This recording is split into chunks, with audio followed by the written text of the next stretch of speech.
pemirsa Evarina TV, kembali saya Angel Nenggolan menyapa Anda di Dialog Spesial. Pemirsa, tentu pilkada akan datang. Kita nggak terasa nih karena menjelang beberapa bulan lagi. Nah, maka dari itu pemirsa, banyak calon atau bisa kita sebut bakal calon yang akan maju dengan tujuan yang mulia, yaitu memajukan daerahnya. Pemirsa, hari ini kita kedatangan tamu spesial, yaitu Bapak Hendra Simanjuntak. Beliau adalah bakal calon Wali Kota Pematang Siantar. Nah, kita bersama Bapak Hendra akan membahas mengenai Kota Pematang Siantar. Apa kabarnya nih, Pak? Sehat. Puji Tuhan. Pemirsa, kita akan membahas background dari Bapak Hendra Simanjuntak nih. Pak, boleh dong untuk kesibukannya saat ini, akhir-akhir ini sebagai apa, Bapak? Terima kasih. Kalau kesibukan saya saat ini, saya juga seorang dosen dan juga saat ini dipercayakan menjadi Wakil Rektor 2 di Universitas HKBP Nomensen Pematang Siantar yang menangani SDM, sumber daya manusia, sarana prasarana, bagian administrasi umum. Itu yang menjadi tugas saya. Di samping itu saya juga sebagai Ketua Umum Gerakan Angkatan Muda Kristen Indonesia Kota Pematang Siantar, kemudian juga sebagai Sekretaris Umum juga di Marga Simanjuntak Kota Pematang Siantar, dan juga ada tugas besar juga tahun ini dari HKBP. Saya sebagai Ketua Umum Tahun Oikumene Inklusif Distrik 5 Sumatera Timur HKBP, sekaligus juga melaksanakan baru-baru ini Karnaval Jending HKBP. Itu mungkin secara aktivitas yang keseharian saya kerjakan saat ini. Angel. Luar biasa pemirsa. Ternyata kesibukan Bapak Hendra ini sangat banyak ya Pak. Tapi memang ini ya Pak, padat, akan tetapi Bapak sendiri nih pasti loh kan udah ada niatan nih Pak, udah ada dorongan juga dari masyarakat akan maju nih kabarnya. Nah Bapak, bagaimana sih pandangan Bapak terhadap Pematang Siantar, Kota Pematang Siantar? Kalau tadi ada dorongan dari masyarakat ya, kalau berbicara pandangan Kota Pematang Siantar, saya katakan Kota Siantar dengan satu moto yang tidak asing lagi bagi kita, Sapangambe Manoktok Hitei Bagas Sabonaran Dobona, ini merupakan kota yang sangat luar biasa. Buktinya apa? Kalau kita masuk ke sejarah dulu, Siantar itu kan merupakan keresemenan Sumatera Timur. Sejarah Siantar ini merupakan satu kota besar yang ada di Sumatera Utara. Nah, kondisi saat ini dengan 8 kecamatan yang ada di Kota Pematang Siantar, saya rasa menjadi poin penting kita kembali membangkitkan, dan hanya satu cara membangkitkannya, bukan berarti tidak ada perubahan ya, membangkitkannya yaitu dengan tadi Sapangambe Manoktok Hitei. Saya yakin kalau ada semangat gotong royong kembali di Kota Pematang Siantar, kita akan bisa membangun kota ini lebih baik lagi dari yang sebelumnya.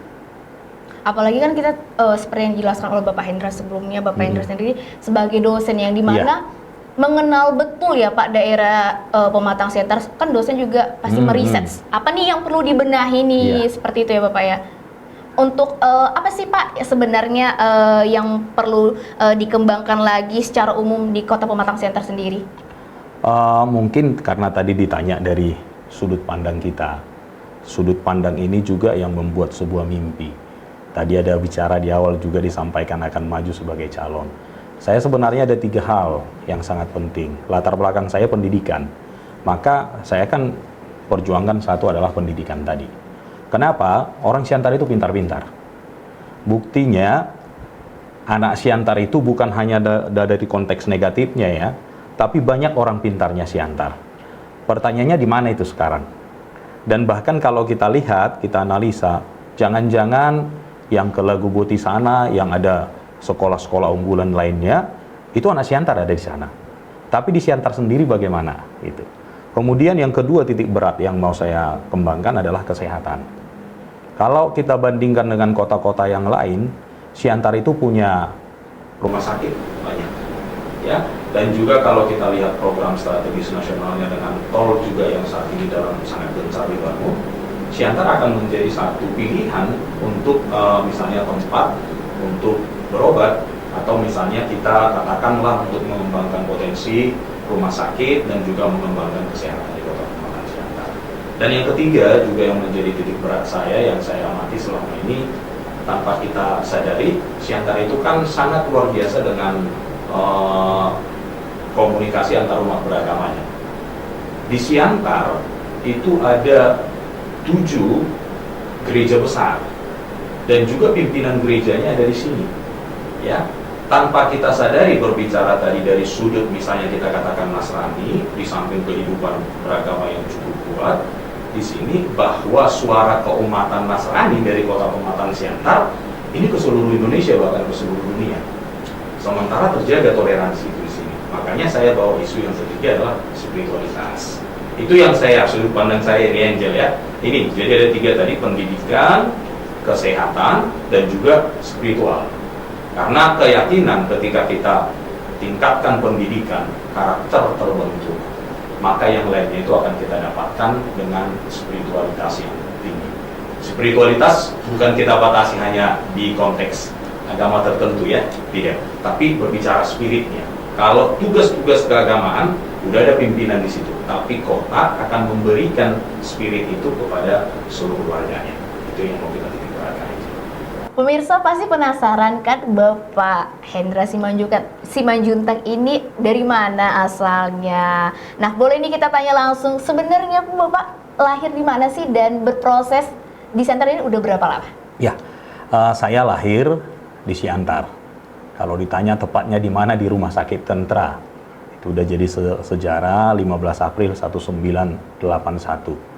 Kemudian di umur 1,5 bulan saya dibawa orang tua ke Tapanuli Utara, tepatnya di Sipahutar. Dan setelah itu mengenyam pendidikan juga SD SMP saya di Sipahutar, kemudian SMA-nya saya di Bali G, SMA Negeri 2 Bali G, kemudian juga S1 saya di Medan, Universitas Negeri Medan, S2 Master Pendidikan saya juga di Medan, dan saat ini juga dalam program studi doktoral juga saya ambil dari Universitas Negeri Medan. Kalau saat ini di Siantar, tepatnya tinggal di Kecamatan Simarimbun, di Simpang 2. Nah, itu yang juga saat ini jadi satu masalah besar karena sering macet kan Simpang 2, ya. Itu poinnya. Luar biasa, bisa ternyata Bapak Hendra Simanjuntak ini putra daerah nih, daerah Pematang Siantar, dan cukup lama ya Pak, dan mengenal betul karena dari kecil lahir dan kembali lagi ke Siantar, ya. Oke Bapak, nah dari proses yang sudah Bapak lalui beberapa tahun ini, menurut Bapak nih, apakah Pematang Siantar ini bisa nggak sih bersaing dengan kota-kota lainnya nih? Karena kita tahu bahwa Kota Pematang Siantar kota nomor 2 ya terbesar di Sumatera Utara. Silakan. Saya yakin bisa. Kalau dikatakan bisa, tentu ada caranya. Semangat itu yang perlu. Di samping kan kalau sistem pemerintahan itu udah jelas ada patronnya. Tapi sekarang bagaimana masyarakat itu sendiri punya roh yang sama dengan pemimpinnya untuk sebuah perubahan. Itu dia. Karena membangun Siantar tidak bisa juga hanya kepala daerahnya, hanya birokrasinya. Tapi tadi yang di awal saya sampaikan, sapangambe manok tokhite. Kalau kita bergotong royong bisa. Kenapa? Kita mau coba gali beberapa potensi yang mungkin. Satu, kita sebutlah dulu agama, kerukunan sangat baik. Masuk kita misalnya antar golongan. Kalau kita lihat tokoh masyarakat, tokoh adat, ya kan, tokoh-tokoh pendidikannya, bahkan tokoh yang lain juga, bahkan kita sering sebut misalnya Siantar ini sebagai kota para ketua. Kalau relasi di antara ini cukup bagus, kita akan bisa bergerak bersama. Demikian juga kalau kita lihat dari etnis yang ada. Itu juga menjadi kekuatan. Di Siantar ini ada juga, di sini kita lihat ya, ada kampung Banjarnya, kampung Karonya, ada juga kampung untuk Simalungunya, ada kampung Kristennya. Warga Tionghoa kita juga cukup luar biasa, bahkan dari persentasenya yang kita kaji juga, itu menjadi satu kekuatan. Itu yang menjadi pondasi. Jadi kalau saya katakan sangat berpotensi, dan itu sudah kita buktikan. Kalau Siantar tidak ada potensi, tidak mungkin menjadi bagian tadi yang saya sebutkan, menjadi keresemenan Sumatera Timur itu sendiri. Itu ya, Angel ya, itu kalau dari kajian saya. Luar Luar biasa. Pemirsa, kita masih membahas nih Pak mengenai Kota Pematang Siantar tentunya yang akan dibenahi dan diperbaiki lagi ke depannya jika Bapak dipercaya sebagai pemimpin Kota Pematang Siantar 5 tahun ke depan. Nah, tetapi kita masih ini Pak, kita ke segmen selanjutnya, kita harus iklan dulu ya Pak. Oke. Pemirsa tetaplah di Dialog Spesial.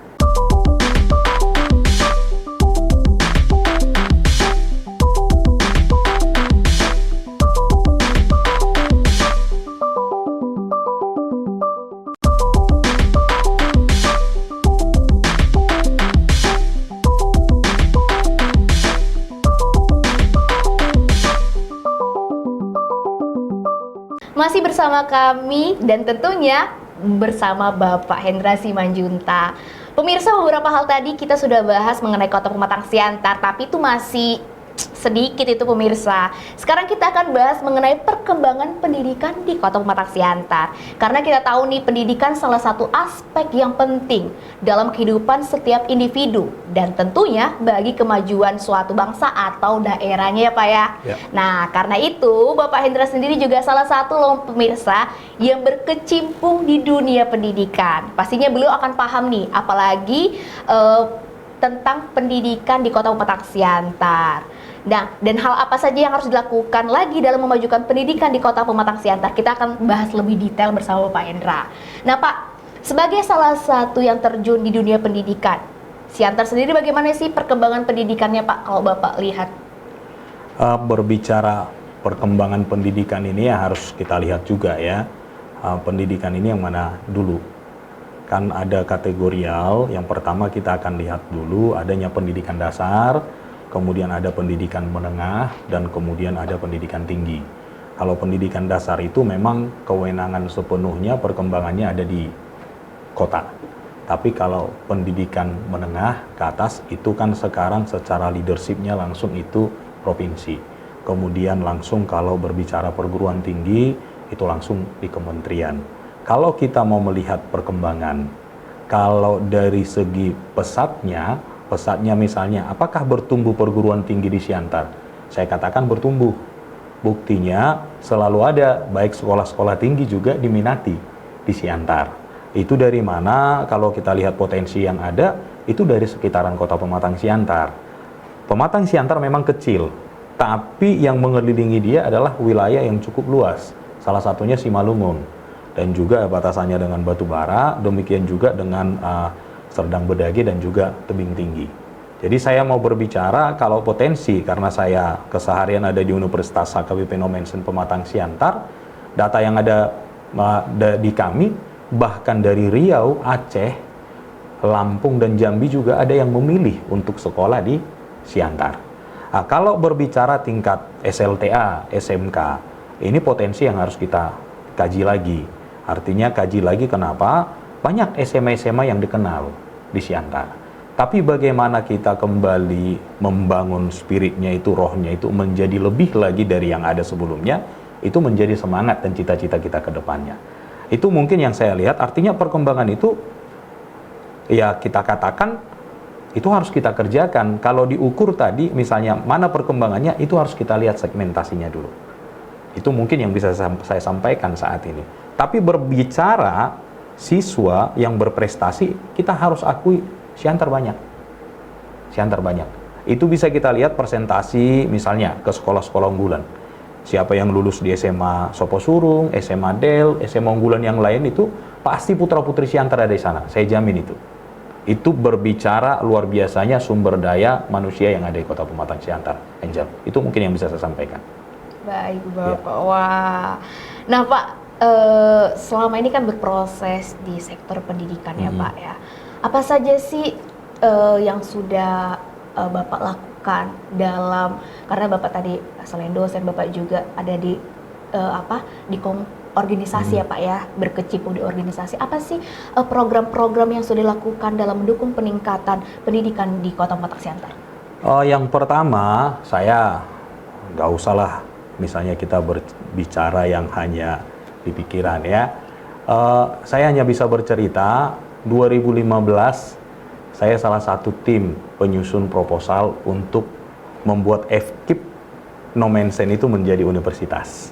Jadi di 2017, karena kajiannya baik analisa konteksnya saya juga yang menyusun, bahwa Universitas FKIP yang tadinya bagian dari UHN Medan itu sudah menjadi universitas.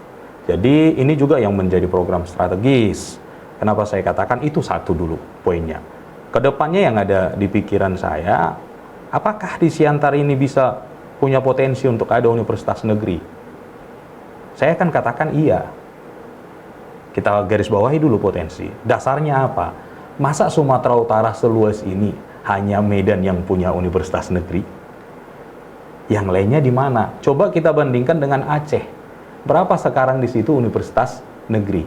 Sekarang bagaimana kita memberikan ruang, bagaimana kita memberikan peluang bersama dengan masyarakat, itu poin pentingnya. Kalau ruang itu kita komunikasikan dengan stakeholder semua mau, pasti bisa. Ya, dasarnya apa? Tadi komunikasi. Mungkin ada sebagian gini, ini ketika diskusi dikatakan, kalau buka universitas negeri, tutuplah universitas swasta, katanya. Jadi itu cenderung ada oknum-oknumnya Pak ya? ada. Jadi kan kita bangun pro kontra di situ, padahal menurut saya tidak. Coba kita lihat Malang ya, yang juga pendapatan terbesar mereka dari pendidikan. Kalau berdiri di sini universitas negeri, apakah jadi masyarakat Siantar yang masuk ke situ? Tidak juga. Seluruh Indonesia, seluruh Nusantara ini akan melihat itu. Sehingga berbicara poin, orang akan semakin kenal Pematang Siantar. Berarti dari Papua, dari Kalimantan, ya kan, dari seantero Indonesia ini akan mencari perguruan tinggi negeri, dan itu ada di Siantar. Tanpa kita sadari, akan terjadi urban baru ke Siantar, dan tanpa kita pahami, secara mikro, ekonomi Siantar akan naik. Itu kajian, itu yang saya pikirkan dan saya kaji. Kenapa? Karena dengan kita lihat ya, ini berbicara sektor nasional, saat ini yang dikejar adalah pariwisata. Coba kita lihat jor-jorannya membangun Danau Toba, Badan Otorita Danau Toba, luar biasa.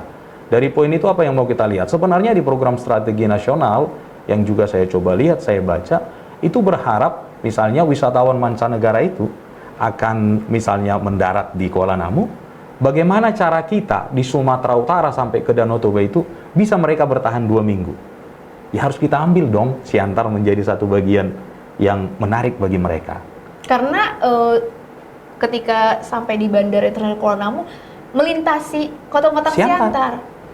Harus seperti itu. Jadi kan kita kan nggak bisa memandang Siantar, oke, kita akan analisa di kita sendiri, tapi akan kita lihat kota-kota penyangga yang lain. Kira-kira gitu, Angel. Makanya tadi kalau berbicara yang saya lihat dari pendidikan, ini udah beberapa saya suarakan. Gak apa-apa ya, dari sini saya sampaikan. Contoh, pemerintah daerah. Salah satu yang paling dekat dengan kita, Semangke. Kita punya SMK. Berani nggak pemerintah daerah bilang gini, Semangke kami mau datang kunjungan kerja ke sana. Oke, diterima. Kami punya SMK. Ya kan? Baru disampaikan Semangke. Kasih itu kurikulum untuk SMK, kalian yang ngajarin. Karena ada DUDI itu, dunia usaha, dunia industri. Mereka datang. Baru kita kasih, tapi ada gini, kami nggak minta yang lain-lain. Mau nggak kalian? Ketika tamat nanti anak-anak SMK kami ini, rekrut lah jadi karyawannya gitu. Baru datang mereka. Oh iya juga, pasti mereka kan mempersiapkan apa kebutuhan mereka. Jadi barang itu masuk. Ujung-ujungnya apa yang di masyarakat nanti? Di luar. Kalau sekolah di Siantar cepat kerja. Bagaimana kita memberi efek seperti ini sehingga bukan hanya sebatas misalnya ya MOU, tapi tidak ada yang kita eksekusi dengan baik dan benar. Yang kami kaji saat ini ya, Siantar ini memang unik. 55% wira swasta. Ya, 55% wira swasta. Ini potensinya apa? Berarti di kota kita ini pedagang yang banyak. Sekarang banyak ownernya Pak ya? Iya, banyak ownernya. Makanya coba kita lihat sekarang. Luar biasa bertumbuh. Apa yang bertumbuh di Siantar? Kafe kopi itu luar biasa. Dan bagi orang lain, paling nikmat katanya minum kopi di Siantar. Walaupun di Siantar nggak ada kopinya. Betul. Itu luar biasa. Itu sangat luar biasa ya Pak. Heran juga kenapa Siantar itu ikonnya kopi, padahal kopinya bukan kopi ini ya kan Pak. Itu menarik sih Pak. Artinya poinnya semua bisa kita buat. Betul. Tergantung apa yang mau kita bangun opininya. Itu mungkin, Jel. Iya, baik. Jadi memang harus ada seperti yang Bapak Hendra jelaskan, harus ada feedback ya Pak antara dua lembaga yang seperti lembaga yang memang membutuhkan pekerjaan dan sekolah juga. Jadi karena kan seperti yang inovasi yang Bapak jelaskan tadi sebelumnya, karena memang otomatis ketika mereka melakukan MOU yang dimana memberikan pendidikan atau kurikulum, kan itu juga nanti yang dikerjakan ketika direkrutkan Pak. Itu salah satu inovasi ya Pak ya. Dan itu apakah sudah berjalan atau bagaimana Pak? Sedang berproses? Kalau itu kan harus kembali, kita belum pemerintah. Ya, betul. Kita belum pemerintah, tapi mimpi besar yang kita siapkan itu memang ke sana.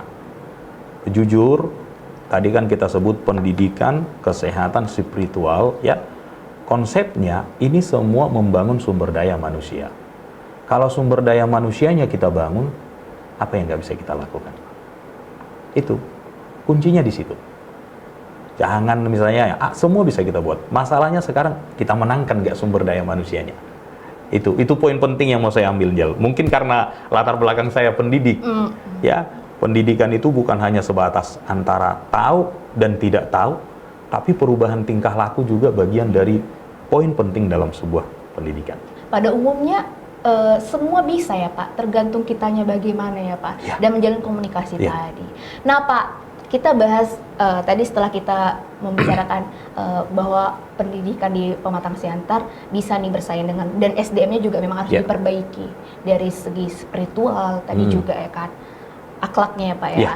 Nah Pak, pasti ada ya Pak ya negatifnya nih. Di center sendiri menurut Bapak apakah, karena kita tahu ya Pak akhir-akhir ini ada bisa kita bilang kenakalan remaja ya Pak, kasus kriminal.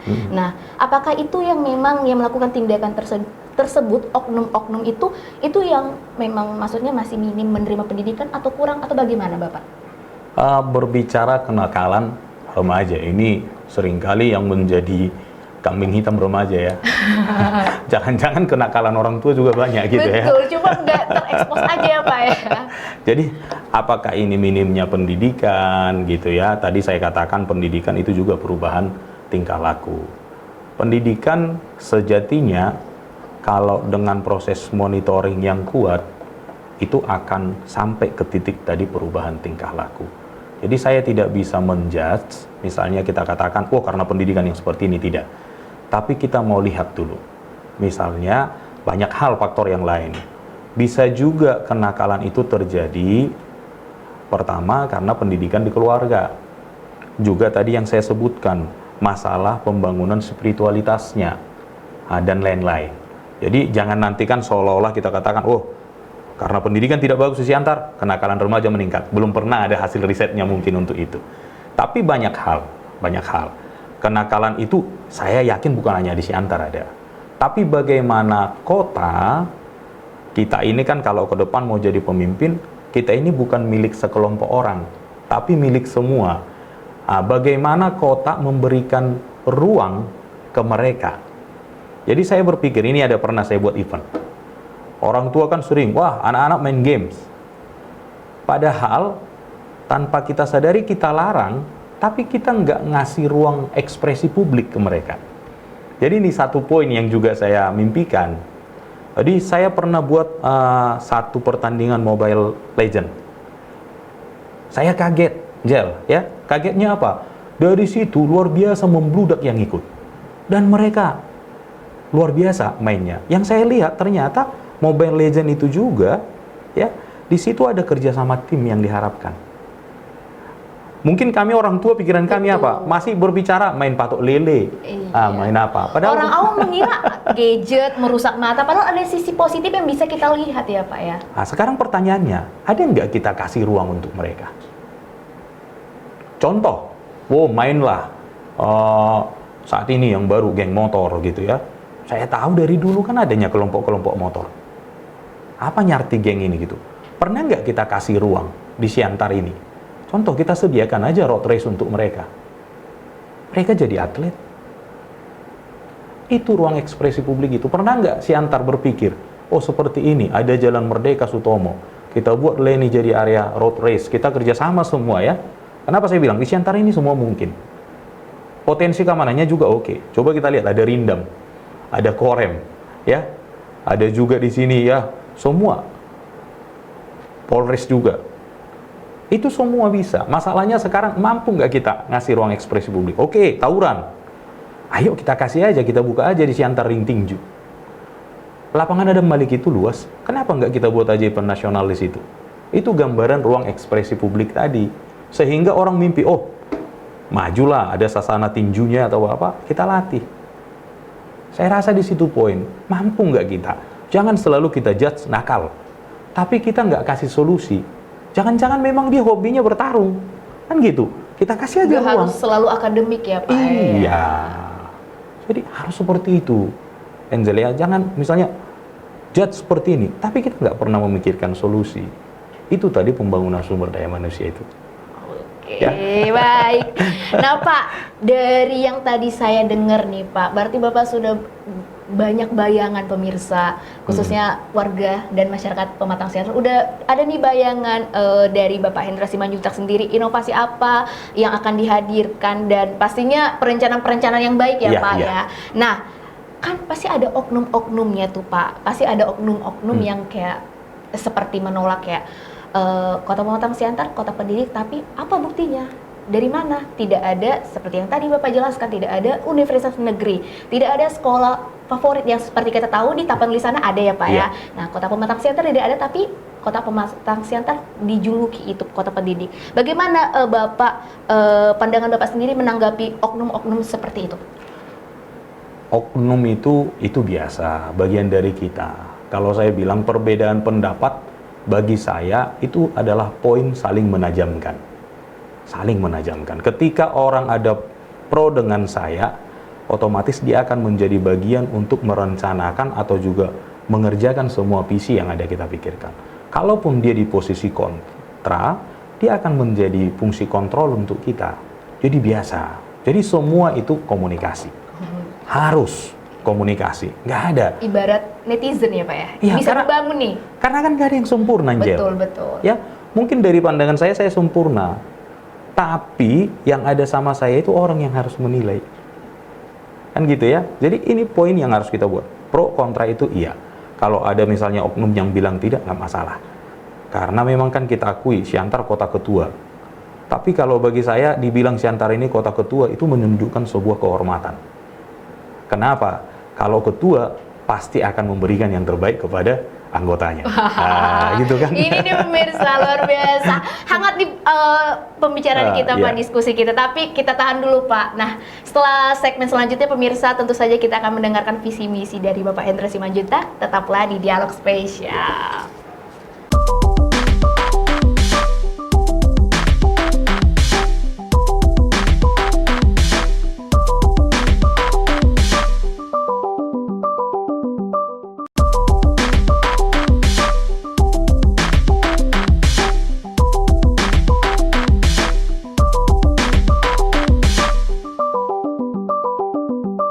Terima kasih masih di Dialog Spesial pemirsa, tentunya kita masih bersama dengan Bapak Hendra Simanjuntak. Pemirsa, di segmen ini kita akan mendengarkan bagaimana keseriusan Bapak Hendra untuk memajukan Kota Pematang Siantar. Nah Pak, Bapak akan mencalonkan diri nih Pak sebagai Wali Kota Pematang Siantar. Boleh Pak disampaikan apa visi misi dan mungkin prioritas Bapak yang akan Bapak lakukan ketika 100 hari kerja nih Pak? Atau boleh keseluruhannya visi misinya, silakan Bapak. Terima kasih. Berbicara visi misi, memang di tim ini masih terus akan kami tajamkan. Namun saya berangkat ketika maju sekarang sebagai calon, ada pasti beban atau juga semangat yang mendorong. Ada 3 aspek tadi yang di awal juga saya sudah sampaikan, bahwa aspek pendidikan, kesehatan, dan spiritualitas ini akan menjadi aspek utama yang akan kita kawal. Kenapa? Karena kita yakin ketiga aspek ini langsung bersentuhan dengan masyarakat. Kalau kita kembangkan pendidikan, kesehatan, dan spiritualitas, di situ juga akan disokong oleh pembangunan-pembangunan lainnya, termasuk juga berbicara sarana dan prasarana yang mendukung itu, termasuk juga aspek-aspek misalnya kita katakanlah berbicara untuk hospitality-nya juga, dan juga hal-hal lain yang bisa membangun sumber daya manusianya.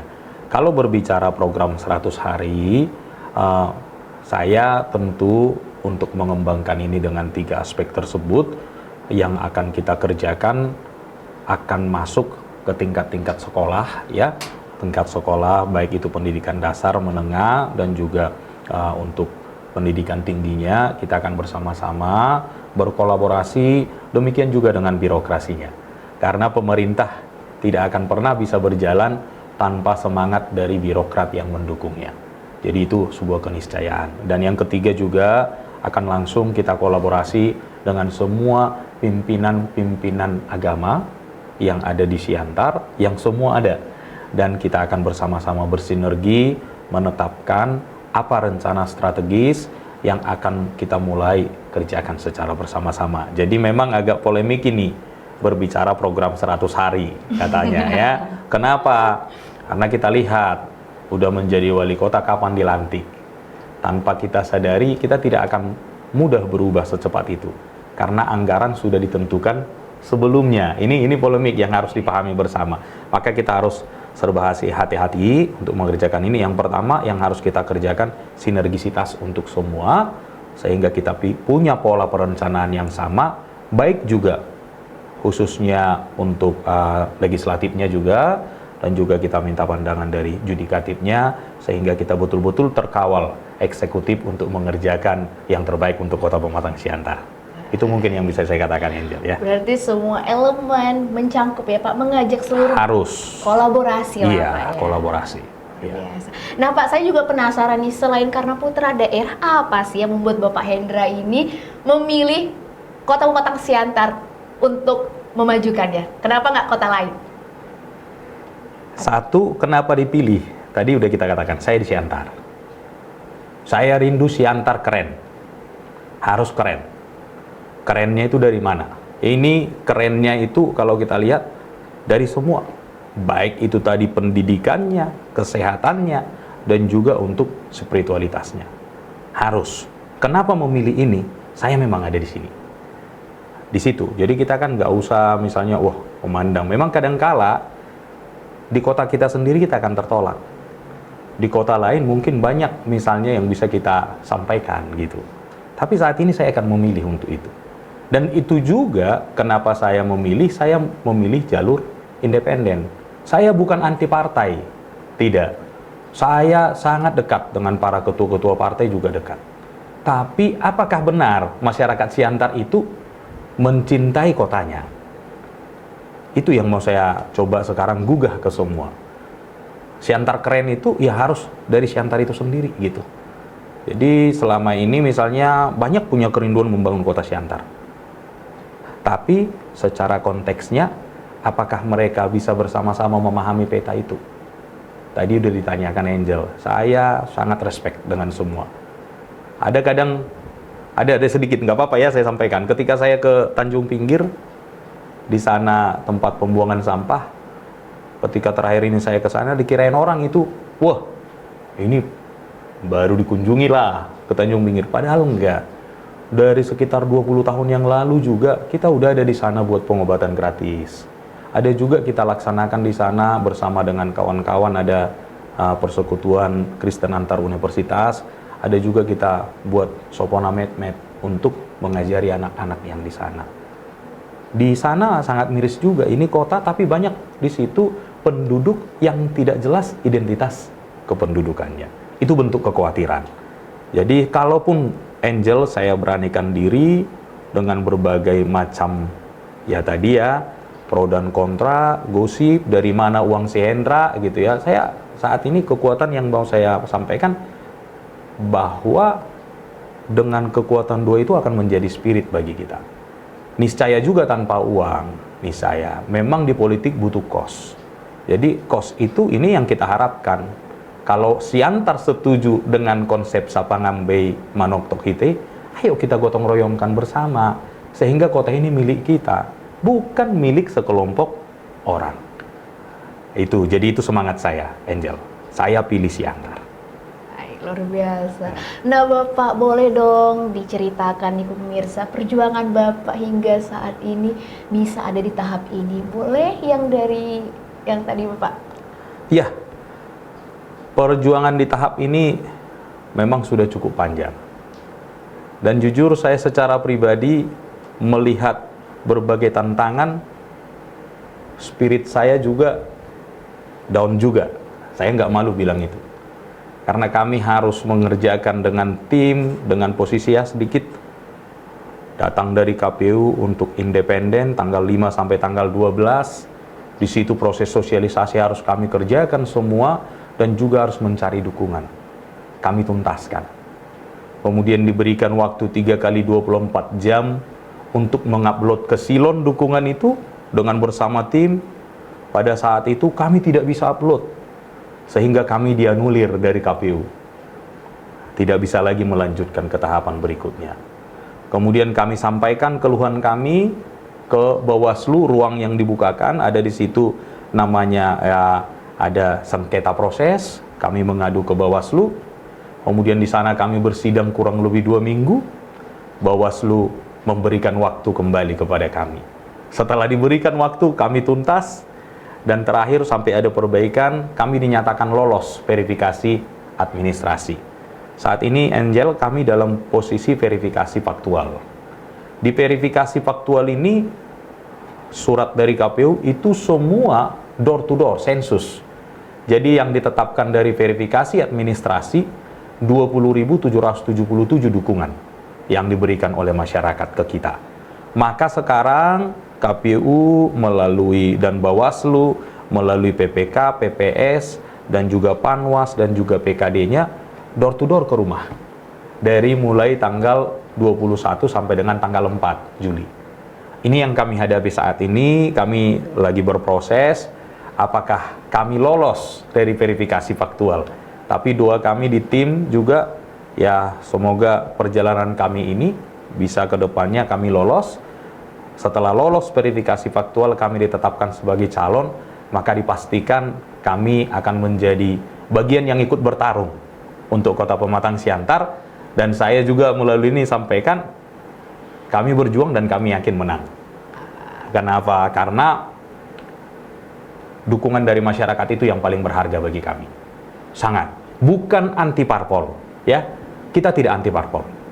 Partai politik itu adalah bagian yang ditetapkan menjadi salah satu kendaraan politik, dan independen juga bagian yang ditetapkan untuk itu.